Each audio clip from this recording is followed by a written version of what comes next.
Olá pessoal, eu sou o professor Michel Corsi, estamos aqui para mais um bate-papo de Física Básica. E o nosso tema desse bate-papo é eletromagnetismo. Já discutimos um pouquinho do magnetismo, né? Por que o polo norte da bússola, né, sempre aponta para o norte geográfico, né? Por que a bússola sempre aponta para o norte geográfico? Já vimos isso. Conseguimos entender ali um pouquinho da lei de Gauss para o magnetismo. E agora a gente vai avançar um pouquinho mais nos nossos estudos. Bom, como assim avançar um pouquinho mais nos nossos estudos? Eu queria que vocês entendessem o seguinte, que por volta de 1819, Ørsted, ou Ørsted, como vocês preferirem, ele percebeu, ele verificou experimentalmente que quando uma corrente elétrica percorria um fio condutor, alterava a marcação de uma bússola que estava nas proximidades. Resultado, ele tira algumas conclusões a partir desse resultado. Uma corrente elétrica, quando percorre um fio condutor, origina ao redor deste fio condutor um campo magnético. Veja, a eletricidade dando origem ao magnetismo. Até então, eletricidade era estudada e magnetismo era estudado, porém, de maneira separada. Eram quase duas ciências separadas. E aí, com essa percepção de Ørsted, nós passamos a ter a eletricidade junto do magnetismo, dando origem a uma nova ciência chamada de eletromagnetismo. Legal? Bom, quando Ørsted publica isso, divulga isso para a comunidade científica, um cara que tem acesso a esse escrito é Faraday. E Faraday automaticamente pensa o seguinte: se é possível converter eletricidade em magnetismo, deve ser possível o processo inverso, converter magnetismo em eletricidade. Então Faraday, ele escreve no seu diário de campo, que todo cientista naquele momento tinha um diário que carregava consigo nos seus laboratórios, onde registrava tudo, absolutamente tudo que ele media, tudo que ele via, tudo que ele entendia. E Faraday registra em um desses seus diários a seguinte frase: converter magnetismo em eletricidade. Lembre-se disso, 1819, 1820, nós estamos ali na virada da década. Faraday consegue discutir algo nesse sentido em 1831, ou seja, 10, 11 anos depois de se propor a fazer isso. Ainda é só para a gente não ficar perdido na questão de tempo, na noção de datas. Então, a gente dá origem ao eletromagnetismo. Porém, é importante dizer que Ørsted, ele não calculou nada, ele só verificou isso. Então a gente tem o seguinte, olha, eu queria lembrar com você, e é extremamente importante, uma carga elétrica parada, um elétron em repouso, um corpo carregado em repouso, ele gera ao redor dele um campo elétrico. Um campo elétrico de aproximação, no caso do elétron. Só um exemplo. Quando eu coloco, olha que interessante, quando eu coloco esta carga em movimento, este campo elétrico varia. Este campo elétrico variando, ele dá origem a um campo magnético. Muito, muito importante isso. Uma carga, quando acelerada, ela origina um campo magnético. Então, veja, a gente vai entender depois, no final, com as equações de Maxwell, que isso é basicamente um princípio de conservação. Um campo elétrico variável gera um campo magnético. E um campo magnético variável gera um campo elétrico. É extremamente importante. Um campo elétrico variável na posição dá origem a um campo magnético variável no tempo. E é isso que a gente passa a tentar entender. Então, a partir da descoberta ou do escrito de Ørsted, nós temos uma bateria de cientistas daquele momento que tentam explicar matematicamente esse resultado. Então, nós temos Biot, Savart, tanto que nós temos uma lei no eletromagnetismo conhecida como lei de Biot-Savart. Nesse momento, a gente não vai adentrar nessa lei, tá? Já eu explico por quê. Nós temos Ampère, nós temos Gauss que trabalhou em prol disso, enfim, nós temos vários nomes importantes da ciência que buscaram refletir sobre o pensamento de Ørsted, mais de maneira matemática. E o que nós acabamos seguindo, utilizando, devido à simetria de um problema, é a lei de Ampère. Ampère também foi uma das pessoas que trabalhou nesse cenário. Porém, e se o problema não tiver simetria, Michel? Se o problema não tiver simetria, a gente não vai usar a lei de Ampère, a gente vai usar a lei de Biot-Savart. Assim como nós fazíamos no campo elétrico. Quando o problema tinha simetria, nós utilizávamos o quê? Nós utilizávamos a lei de Gauss da eletricidade. Quando o problema não tinha simetria, eu fazia todo o trabalho braçal, com todas aquelas integrais no braço. E a lei de Biot-Savart, ela me proporciona exatamente a possibilidade de fazer esse caminho todo no braço. Tranquilo? Bom, mas vamos lá, vamos tentar entender um pouquinho do que diz a nossa lei de Ampère, que é essa que interessa para a gente nesse momento do nosso estudo. Olha só, eu já sei que para usar a lei de Ampère eu preciso ter simetria. Vamos retornar à proposta de hoje. Eu tenho um fio condutor, retilíneo, por esse fio circula uma corrente elétrica. Até aí tudo bem. Ele percebe que ao redor do fio surge um campo magnético. Então imaginemos que nós gostaríamos de determinar o campo magnético aqui, neste ponto, próximo ao fio. Para fazer isso, nós precisaríamos de quê? E professor, ficou um pouco confuso. Calma, vamos por partes. Eu vou pegar esse fio que está assim, e eu vou representar pela pontinha do canetão o sentido da corrente. Então o fio ele está para cima, vertical, e a corrente está subindo. Nós vamos deitar o fio agora estará na horizontal, porém a corrente estará saindo do plano do quadro. Por isso eu represento a corrente por um pontinho apenas, é como se estivesse saindo do plano do quadro. Muito bem. Lá naquele ponto onde eu desejo determinar o campo magnético,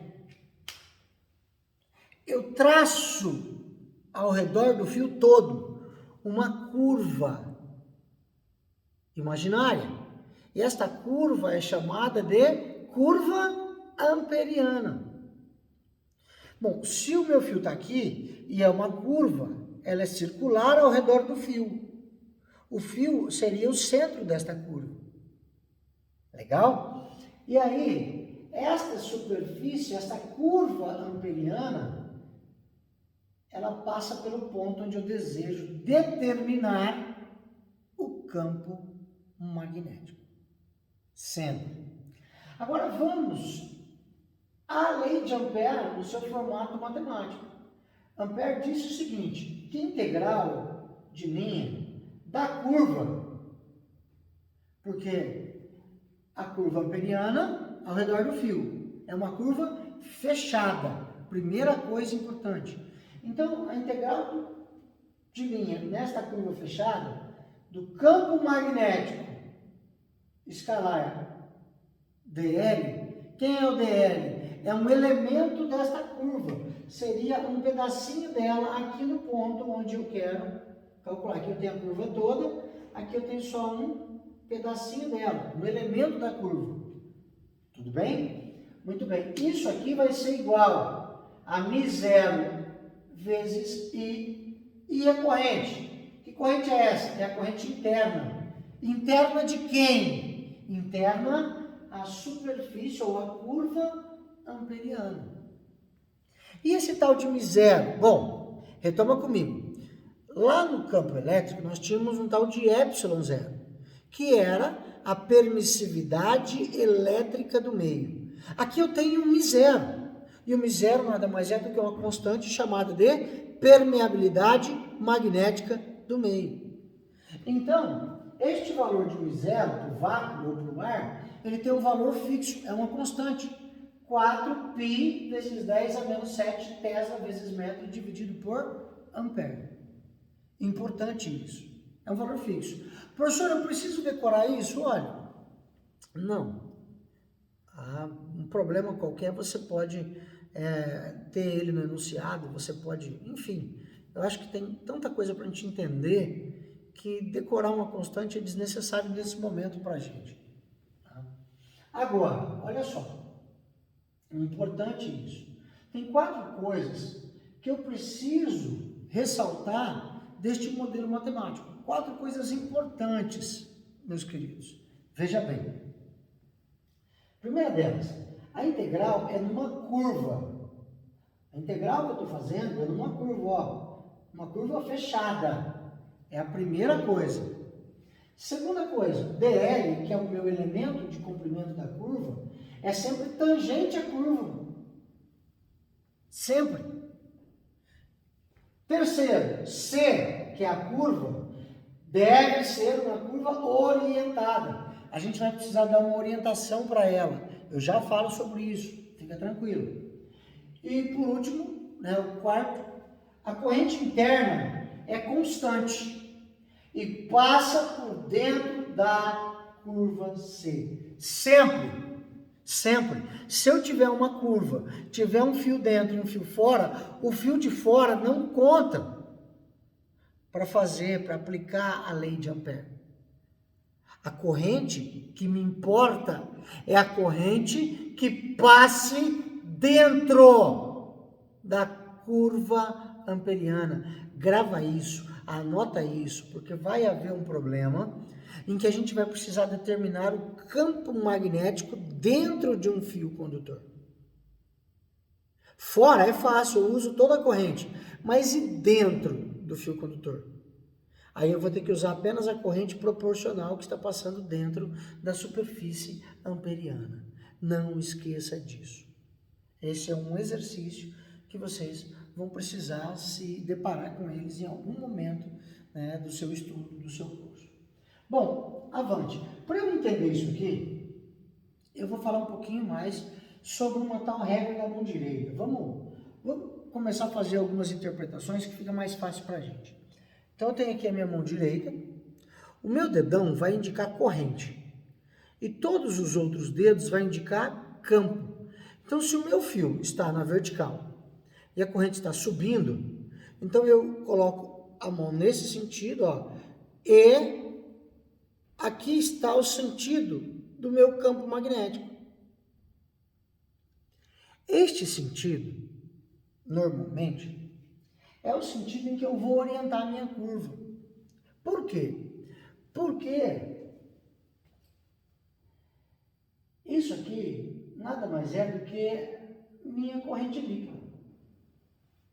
E ela pode ser positiva ou negativa, tudo depende do ângulo entre esses dois caras, do campo magnético e do elemento de comprimento. Então veja, eu desenhei aqui novamente meu fio com a minha corrente saindo e queria calcular o campo magnético aqui. A gente já estudou em momento anterior que o campo magnético ele é sempre tangente à linha de campo. Então é como se aquela linha ali imaginária fosse uma linha de campo. O meu campo magnético estaria, veja, corrente saindo, o campo estaria nesse sentido aqui. Por isso que nesse ponto, veja, eu representei ele para cima, porque aqui é o sentido do campo, nesse ponto, para cima. Exatamente no ponto onde eu quero determinar o campo magnético, eu desenho a minha curva amperiana. E eu oriento a curva no mesmo sentido do campo. Por quê? Porque agora eu peguei o elemento de comprimento aqui, ó, o DL, pequenininho, está aqui em verde, tem o mesmo sentido e direção do campo. Quando eu olho o meu produto escalar, BDL, o resultado do produto escalar é B, módulo de B, vezes o módulo de DL, vezes o cosseno do ângulo. Porém, o ângulo agora entre os dois vetores, o B e o DL, é 0 grau. E aí, cosseno de 0 dá 1. Então, isso aqui é só um ajuste, é por isso que a gente fala. A gente sempre vai orientar a curva amperiana, sim. E eu busco sempre orientar a curva amperiana de forma que eu não tenha um sinal negativo para trabalhar com ele. Posso fazer isso? Posso. Tá? Sem problema nenhum. Bom, algumas definições, elas partem da área. Se eu desenhar um vetor normal à área, que área? A área dessa superfície aqui, ó, formada para dentro da curva amperiana. Eu vou usar a regra da mão direita, curva amperiana, vetor normal. Se o meu vetor normal estiver no mesmo sentido da corrente, é positivo. Se o meu vetor normal estiver no sentido contrário da corrente, é negativo. Porém, nós já ajustamos para ficar no mesmo sentido da corrente. Simples assim. Legal? E aí a regra da mão direita, ela me diz o seguinte, tá? Se eu estou desse jeito, o meu campo magnético é dado pelos dedos todos. Portanto, se eu tivesse que representar aqui neste fio, veja, corrente, campo, ó. O meu campo magnético neste ponto, ele estaria entrando no quadro, neste ponto, e ele estaria saindo do quadro neste ponto. Veja. Então, meu campo magnético, como a gente já conversou, é um vetor, uma grandeza vetorial. Possui módulo, que é calculado pela lei de Ampère. Possui direção. Qual é a direção? Nesse caso aqui, ó, horizontal. Tá? Nesse caso aqui, vertical. Depende da posição do fio. E o sentido, nesse caso aqui, para dentro do quadro. Nesse caso aqui, horizontal para cima. Agora, a direção, ela é sempre tangente à curva amperiana. A linha de força do campo elétrico. Tranquilo, pessoal? Então, aqui está a nossa regra da mão direita, veja. Dedão, indicador, corrente. Os outros indicam campo magnético. Simples. Bom, Michel, e daí? Bom, e daí, gente, que eu quero fazer com vocês um avanço, uma correção nesta lei. Essa lei ela é utilizada para simetria, para cálculo, tudo bem, sem problema nenhum. Porém, alguns anos depois, Maxwell, no momento em que ele formula as 4 leis que descrevem o eletromagnetismo, ele percebe o seguinte, que esta lei de Ampère, ela precisava ser complementada por conta de um resultado. Um resultado que naquele momento ele descreveu matematicamente. Ele usou para isso, né, para modelar isso, ou a gente utiliza hoje para modelar isso, a placa de um capacitor, por exemplo. Mas vocês vão ver isso no futuro, eu não quero modelar esse problema a partir do capacitor. Eu só quero que vocês compreendam o seguinte, tá vendo essa curva amperiana? Eu desenho ela novamente aqui. Aqui eu tenho fio, em volta do fio a curva amperiana. Se eu rachurar a área interna da curva amperiana, o que acontece? Quando a corrente elétrica passa pelo fio, ela gera um campo magnético ao redor do fio. Gera. Só que nesta área aqui, interna à curva amperiana, varia exatamente o campo elétrico no tempo. E esse foi um resultado que ele encontra e que ele modela matematicamente. Michel, não entendi. Então vem comigo, olha só. Até aqui é a lei de Ampère, que a gente acabou de estudar.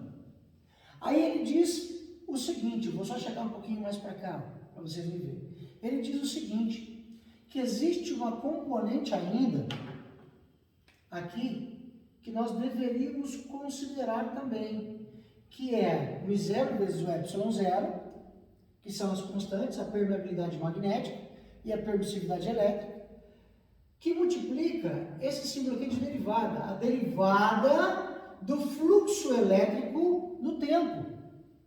Só que se você puxar, se você trazer a sua memória, fluxo elétrico é a integral dupla, a integral de superfície de E dA.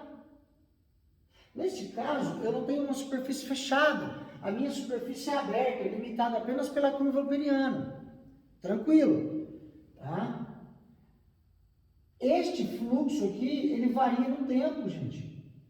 Este campo elétrico, a área não está mudando, mas o campo elétrico aqui dentro dessa área, ele varia no tempo. Então, quando passa uma corrente que aparece um campo magnético, ao mesmo tempo também varia um campo elétrico naquela região.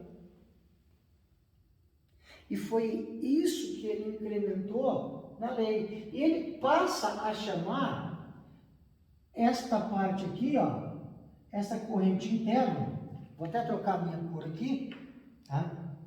Ele passa a chamar a corrente interna que circula no fio de uma tal de corrente de condução.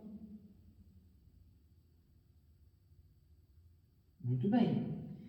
E automaticamente ele passa a chamar esse termo aqui, ó, ε0, que multiplica a derivada do fluxo de campo elétrico no intervalo de tempo, ele passa a chamar isso aqui de corrente de deslocamento.